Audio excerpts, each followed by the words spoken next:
मईशत का पहिया बैठ गया, यहाँ से जो सरमायाकार यहाँ से जाने लगे और पाकिस्तान के अंदर आइन और कानून को जो है वो मसख किया गया। तो वो सिलसिला, वो मुल्क को अंधेरों की तरफ धकेलने का जो सिलसिला है वो स्टार्ट है, शुरू है। कि इसी असना जो है फिर पाकिस्तान का जो एक मुत्तफ़िक़ा आइन है 1973 का, जिसके ऊपर पूरे पाकिस्तान के तमाम पॉलिटिकल पार्टीज़, पॉलिटिकल फोर्सेस उन्होंने इत्तिफाक किया और एक मुत्तफ़िक़ा आइन दिया पाकिस्तान को। और फिर उसके बाद आपको पता है कि 20वीं आइनी तरमीम के ज़रिए जिस तरीके से आइन का चेहरा मसख किया गया, जिस तरीके से हमारे अदालती निज़ाम को मफलूज किया गया, और जहाँ पे अदालती निज़ाम गैर जानिबदारों पे एक मखसूस लोगों के हाथ में वो निज़ाम दिया गया। अभी 26वीं आइनी तरमीम का रोना रो रहे थे, उसके ऊपर मुल्क के मुख्तलिफ तबके लबकुशाई कर रहे थे कि उनकी बस और उनका जो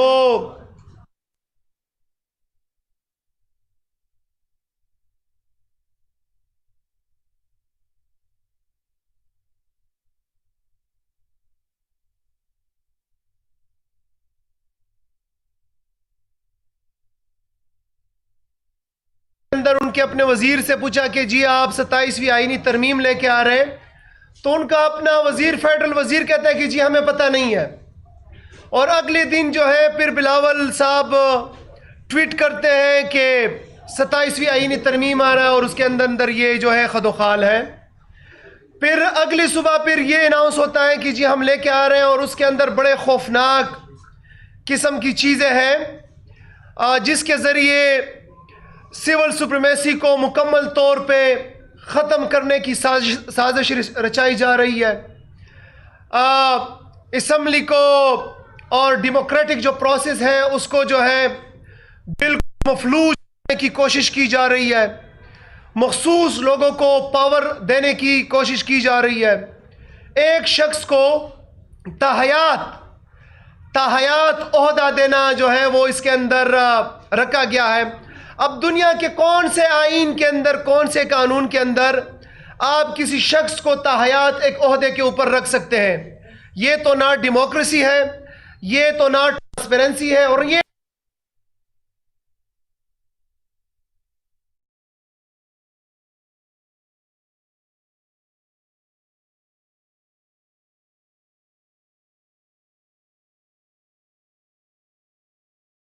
ओहदे के मनसब के ऊपर हो और उसको इम्यूनिटी हो, बल्कि जब तक वो जिंदा है उसके खिलाफ वो चोरी करे, वो डाका डाले, वो कत्ल करे, वो कोई भी जुर्म करे, आइन उसको तहफ़्फ़ुज़ देगा कि जी आप करो। तो जहां पे पिछले 50-60 साल से ये लोग, ये नूरा कुश्ती वाले मुसल्लत हैं, पूरी कौम का पैसा डकार गए, यहाँ से चोरी डाके कर गए, अपने बैंक बैलेंस जो है वो उन्होंने मज़ीद तगड़े कर लिए, गरीब आवाम का जीना जो है उन्होंने बिल्कुल हराम कर दिया, उसके बावजूद उनको इम्यूनिटी देना। तो आप सोचे फिर पाकिस्तान कहाँ पे जाएगा? फिर तो ये जो है रातों रात इसको खा लेंगे। तो हम कहना चाहते हैं कि जहाँ पे पैगम्बर इस्लाम हज़रत मोहम्मद मुस्तफ़ा सल्लल्लाहु अलैहि वसल्लम की बेटी को उन्होंने कहा कि अगर वो भी, उसका मफहूम है हदीस का कि अगर वो भी चोरी पकड़ी हुई वो हो जाए तो उनका भी हाथ काटा जाएगा, तो फिर कैसे किसी को इस्तिस्ना दिया जा सकता है? तो हम समझते हैं कि ये ना सिर्फ आइन के साथ बल्कि इस पूरी पाकिस्तानी कौम के साथ मजाक है। पहले तो ये फॉर्म 47 के जरिए इख्तिदार में आए, 17 सीटों के ऊपर इन्होंने अपनी हुकूमत बना ली। इनके पास ना कोई इखलाकी जवाज है, ना कोई इखलाकी कुव्वत है, ना इतिक है, ना इनके पास इख्तियार है कि ये आइन के अंदर 17 सीटों से वो तरमीम करे और आइन को चेंज करे। नंबर 2, जो एक सोशल कॉन्ट्रैक्ट है गवर्नमेंट, स्टेट और अवाम के दरमियान, जिसको आईन कहते हैं, ये मुत्तफिका एक करारदाद और मुसविदा है जिसको 1973 में जो है मंजूर किया गया। अब किस मुंह से ये कौम उसके ऊपर इत्तेफाक करेंगी जब इसको मुतनाज़ा बनाया जा रहा है, और 26वीं आईनी तरमीम के अंदर मुतनाज़ा बनाया गया। इस वक्त तो ये बिल्कुल तरमीम के बुनियादी ढांचे को ख़त्म करने के मुतरादिफ जो है किया जा रहा है। तो हम यही कहते हैं कि जो जमहूरियत के अलंबरदार बने हुए हैं और जो जमहूरियत का लाप लाप रहे होते हैं, जो इस वक्त गैर कानूनी तौर पे असम्बली के अंदर बैठ रहे हैं, हम उनको ये कहते हैं कि पता है कि आप एक शख्स को दबाने के लिए, एक शख्स का रास्ता रोकने के लिए, कैदी नंबर 804 को अंदर रखने के लिए ये आईन के अंदर आप जो है इनहिराफ कर रहे हैं, आईन के अंदर आप शिके ला रहे हैं, आईन के अंदर तरमीम कर रहे हैं, लेकिन ये आपके भी गले पड़ेगा। ये इससे आप बच नहीं सकते। ये आज हो या कल हो, इंशाअल्लाह ताला इस शिकंजे में आप भी आएंगे। जी शफी जान साहब बात करेंगे। शुक्रिया मिनिस्टर साहब। बिस्मिल्लाहिर्रहमानिर्रहीम। इय्याक नअबुदु व इय्याक नस्तईन। आज 10 नवंबर, आज कायद इमरान खान को नाहक कैद में 828 दिन हो गए और बुशरा बीबी साहिबा को 564 दिन हो गए। और इसके बाद हम जब भी मीडिया टॉक करेंगे, हम खान साहब के नाहक कैद के दिन भी गिनवाएंगे, और जितने हमारे कोट लखपत में हमारे हीरोज़ हैं लगभग उनको 900 दिन हो गए हैं। ये हम एक प्रेस कॉन्फ्रेंस में, हर प्रेस कॉन्फ्रेंस में आवाम के सामने रखेंगे। मीना खान अफरीदी साहब ने बड़ी वाज़े बातें की 27वीं तरमीम के बारे में। आज का ये प्रेस कॉन्फ्रेंस उसी के हवाले से है कि किस तरह आईन को मसख किया जा रहा है, किस तरह आईन के साथ खिलवाड़ जारी है। 26वीं अमेंडमेंट, 27वीं अमेंडमेंट, 28वीं अमेंडमेंट एक मजाक बन के रह गया है आईन पाकिस्तान। आज इनकी गवर्नमेंट है, कल हमारी गवर्नमेंट होगी, कल हम 2/3 मेजॉरिटी के साथ होंगे, हम 30वीं अमेंडमेंट करेंगे, 35वीं अमेंडमेंट करेंगे। तो ये आईन एक मजाक बन के रह गया है। जहां तक 27वीं तरमीम की बात है, मुझे ये नहीं पता कि ये इतनी जल्दी में क्यों है, इतनी क्या इमरजेंसी लगी हुई है इस मुल्क में कि फॉर्म 47 का वजीर आजम जो पाकिस्तान में कम रहता है और बाहर दौरों पे ज्यादा होता है, वो बाकू से वीडियो लिंक पे कैबिनेट की मीटिंग को चेयर करता है और वीडियो कॉल के थ्रू इस अमेंडमेंट को काबीना के थ्रू पास करवाता है। फिर उससे बढ़ के अपना दौरा मुख्तसर करके पाकिस्तान पहुंचता है। तो कैसे, क्या इमरजेंसी इस मुल्क में लगी हुई है? 26वीं अमेंडमेंट में इन्होंने रातों रात पाकिस्तान के आईन पे डाका डाला, हमारे MNOs को उठाया गया, सेनेटर्स को उठाया गया, पाकिस्तान की कौमी असम्बली से लोगों को उठाया गया। ये तारीख में पहली दफा हुआ और आप सब ने देखा। तो वो वाली फिल्म ना रिप्ले करे।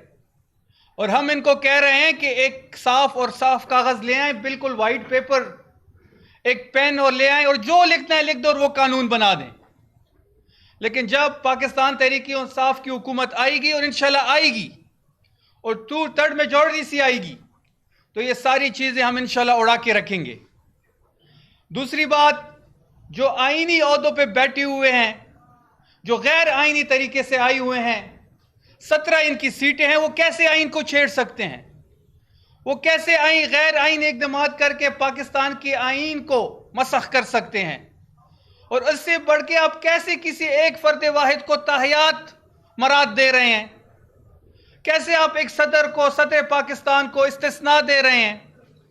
इस्तिस्ना तो पाकिस्तान की तारीख में तो छोड़ें, आप दुनिया की कोई भी डेमोक्रेसी उठा लें, कोई भी कानून उठा लें, कोई भी आईन उठा लें, किसी एक बंदे को ना ताहयात मराद मिलते हैं, ना आप उसको ताहयात, उसको इस्तिस्ना दे सकते हैं।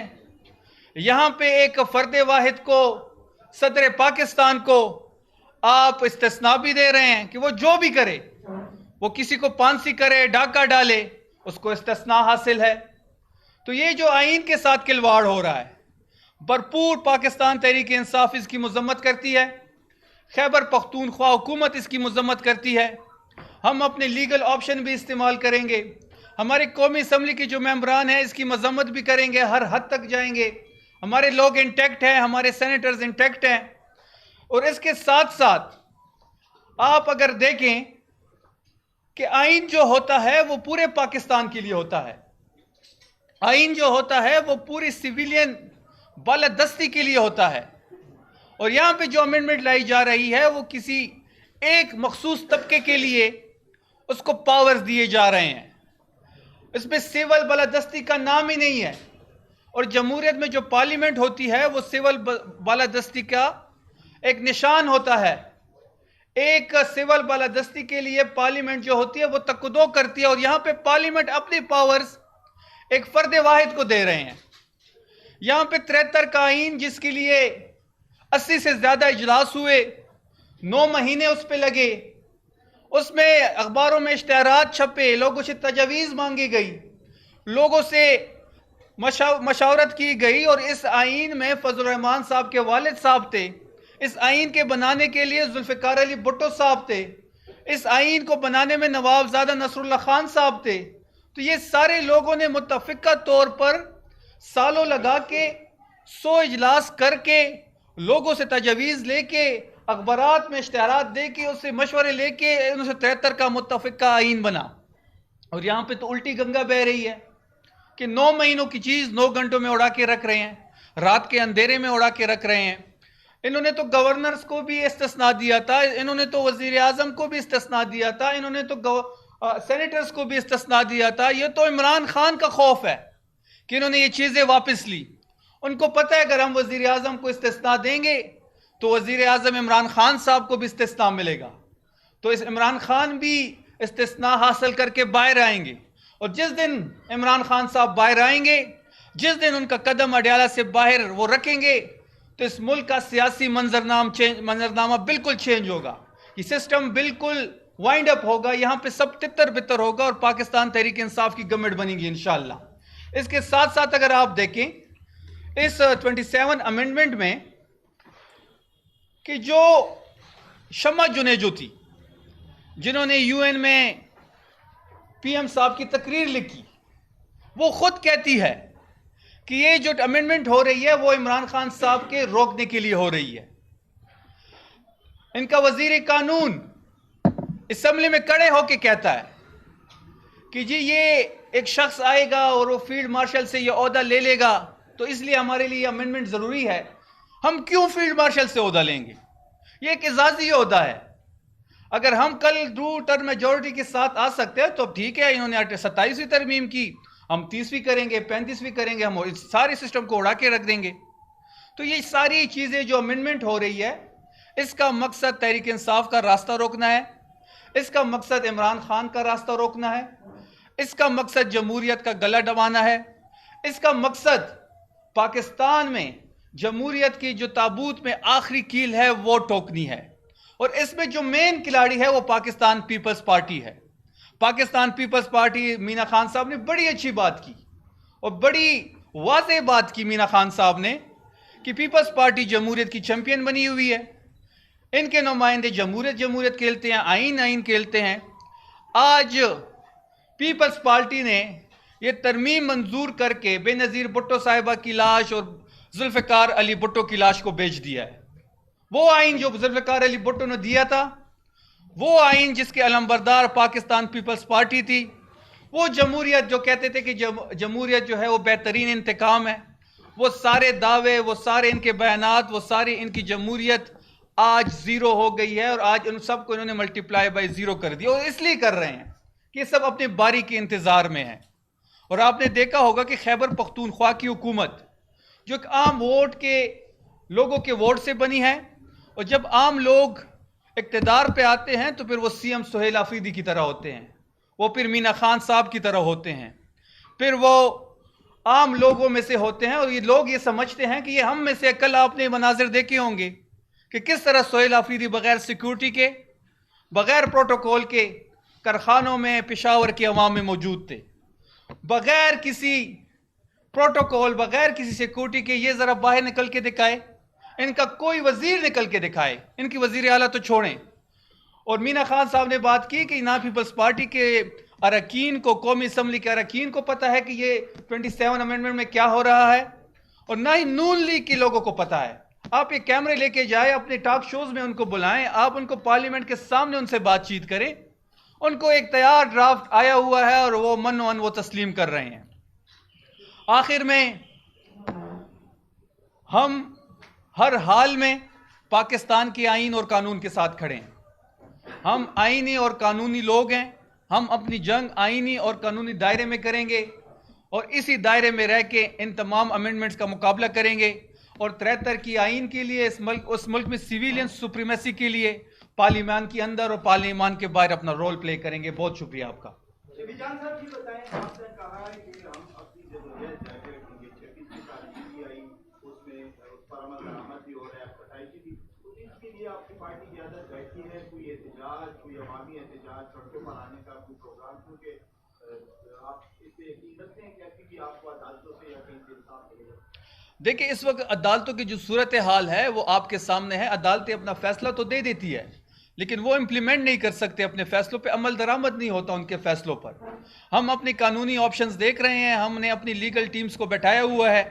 हम अपनी कानूनी और आईनी ऑप्शन इस्तेमाल करेंगे और हम इंशाअल्लाह जो हमारा मुजम्मत का बयानिया है और पाकिस्तान की सड़कें हमारी हैं, हम सड़कों पर भी एहतजाज करेंगे और इस गैर आईनी और गैर कानूनी इकदाम के लिए हर हद तक जाएंगे। One by one sir.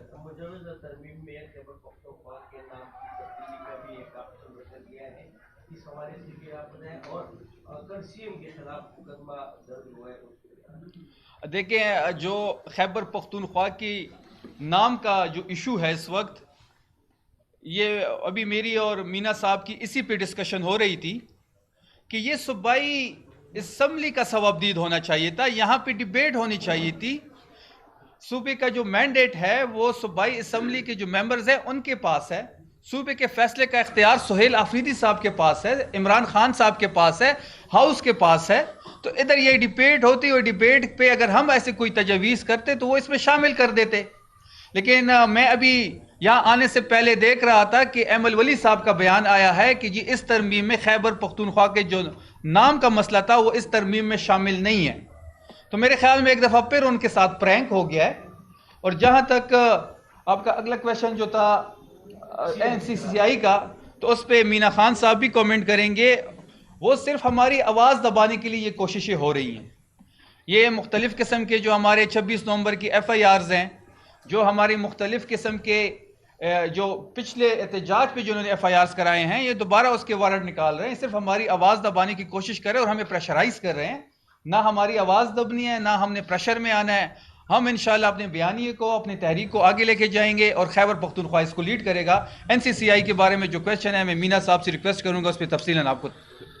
बहुत शुक्रिया। देखिए, जब से सुहेल आफरीदी साहब आए हैं तो पहले दिन से आपको पता है कि उसके खिलाफ साजिशें रचाई जा रही है और पहले दिन से उसको मुतनाज़ा बनाने की कोशिश की जा रही है। पहले दिन से उसको दहशतगर्द बनाया गया, उसको मुनशियात फ़िरोश बनाया गया, हत्ता कि उसके गर्लफ्रेंड तक बात आई, उनको मिला कुछ नहीं।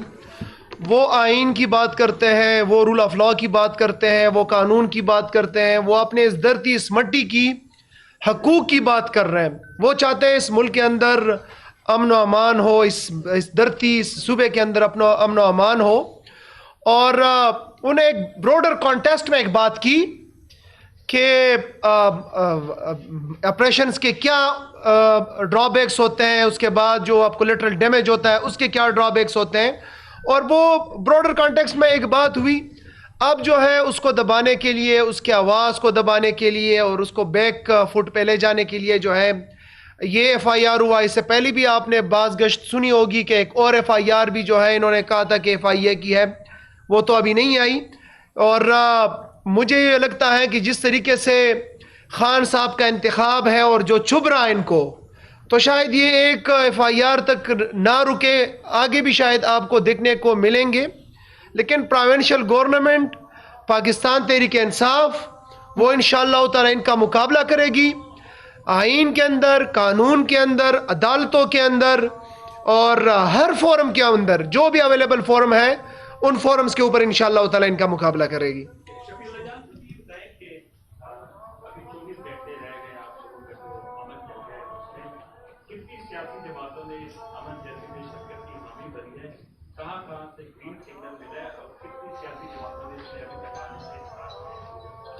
देखिए 12 नवंबर को इस सूबे का सबसे बड़ा अमन जिरगा होने जा रहा है और ये बहुत बड़ा पॉजिटिव स्टेप है सीएम खैबर पख्तूनख्वा सोहेल साहब का और इस इलेक्टेड गवर्नमेंट का, क्योंकि जो सबसे बड़ा चैलेंज दरपेश है इस वक्त हमारी गवर्नमेंट को वो इस सूबे की सूरत हाल और अमन व अमान के लिहाज से है। तो ये जो स्टेप लिया गया है अमन जिरगे का, इसमें तमाम पॉलिटिकल जो यहाँ पे हमारे मशरान हैं उनको सीएम साहब ने खुद कॉल करके इनवाइट किया। उसके बाद हमारा वफद सूबाई सदर और हमारे पार्लियामेंटेरियंस मुख्तलिफ पार्टियों के ऑफिस गए, वहाँ पे उनको दावतनामे दिए। तकरीबन तमाम लोग इंशाल्लाह तमाम पार्टियां इसमें शिरकत करेगी। बेशतर ने तो हामी भर ली है सिवाय एक दो के, और हमें उम्मीद है कि 12 नवंबर को आप KPK के असम्बली में तमाम पॉलिटिकल फोर्सेस, तमाम हमारे कबायली आमाइदीन, वकला, सिविल सोसाइटी, तमाम मकतबा फ़िक्र से ताल्लुक़ रखने वाले लोग वहाँ पे होंगे। वो इस सूबे के अमन व अमान के हवाले से अपनी तजावीज़ देंगे, मशावरत उससे होगी और वो जो एक TORs बनेगी वो हम इंशाल्लाह सीएम साहब को हैंड ओवर करेंगे, वो स्टेक होल्डर से बात करेंगे।